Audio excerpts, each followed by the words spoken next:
Welcome back to ATT. අලුත්ම content එකකින් ඔන්න අදත් ඇවිල්ලා තියෙනවා. අද අරන් ඇවිල්ලා තින්නේ වෙනම විදිය එකක්. මම කලින් කරපු වෙක්ටර් ස්ටික් එක පොඩි මෙව් එකක් කියන්නේ. ඒක වෙච්ච විදිය මොකක්ද කරේ කියලා. පළවෙනි එක්ටර් එක විදියට මණියා වැන්දා. මේ ඉන්නේ මණියා. මණියා ෆ්ලැට් එරියා ෂේඩින්ග්ස් නැහැ. අපේ ඒක උ චාර්ටර් කියලා. ඌ ඇදේ මචං මම වෙක්ටර් එක නවත්තන්න. මම නෙමෙයි මචං සැල්වේ. ඊට පස්සේ මම දන්නේ මම ගියේ මචං කාලි වන්දින්න. කෙලින්ම ගියේ කාලි වන්දින්න. කාලි වැන්ද මචං කාලිගේ රැවුලේම සුපිරියට මාව කියලා මම යන්නේ. ඉතින් මට ඒක සුපිරි. මේ ඉන්නේ කාලි. හරිද? මේ ඉන්නේ කාලි. ඒ රැවුලන් ඉන්න මචං මට වෙලාව ගියා. මම ගොඩාක් මචං කොපි පේස්ට් කරලා තිබ්බේ මචං එක දිගට ඇන්ද මචං. අර පෙන් එකෙන් පෙන්සිල් එකෙන් මචං මේම කර ඇන්ද. හැබැයි ඒක ඇන්දෙත් මචං මවුස් එකේ. මවුස් එකේ. ඊට පස්සේ රශ්මිකා කි බබා ඉන්න ගියා. ඒක දැන ගන්න බැරි වුණා. මේකවල අම්මලා කප්පමක්වත් ගන්න තියෙනවා. ඊට පස්සේ මම මෙන්න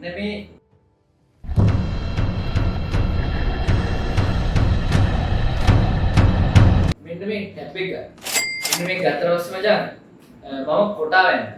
පළවෙනි විදිහට මේ කොටා වැන්දාම කොටත් සුපිරි ෂේප් එක ලොකු ලස්සන නැහැ.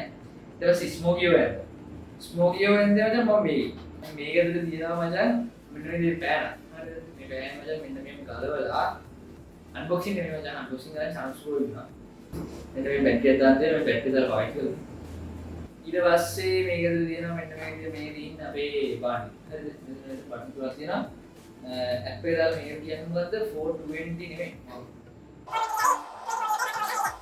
ඒක තමයි කියන්නේ. එන්නේ ඩ්‍රයිව් එක දාලා මෙන්න මේ බටන් එක ප්‍රෝග්‍රෑම් කරලා ඊට පස්සේ මේ යටට ගියාට පස්සේ මචං මෙන්න මේ පේපර් එකක් එක මේක ඇතුළේ දෙනවා මචං තව මේ උල් මේ උලේ ඇඳලා උල ගෙවුනාම මචං උල මාරු කරගන්න උල. මේ මාරු කරන උලේ තමයි මේ පේපර් එක ලංකාවේ පේපර් කිව්වන්නේ නැහැ නේ මේ පුච්චලා මචං. හරිද? මම පුච්චන්නේ නැහැ මේ. ඊට පස්සේ දිනවා මචං මේ කනෙක්ට් කරන්න ඕන කේබල් එක. හරිද? මේ කේබල් එක මොකද්ද? කාලෙකින් කරද්දී ඉතින් ඔය ඉතින් තමයි අලුත් වීඩියෝ එක. බයි. යා දිවිඩියෝ හදාගන්න මචං දැන් නවත්තම. මේ කෝඩ් දුන්නේ නැහැ ගාන උඩ පයි.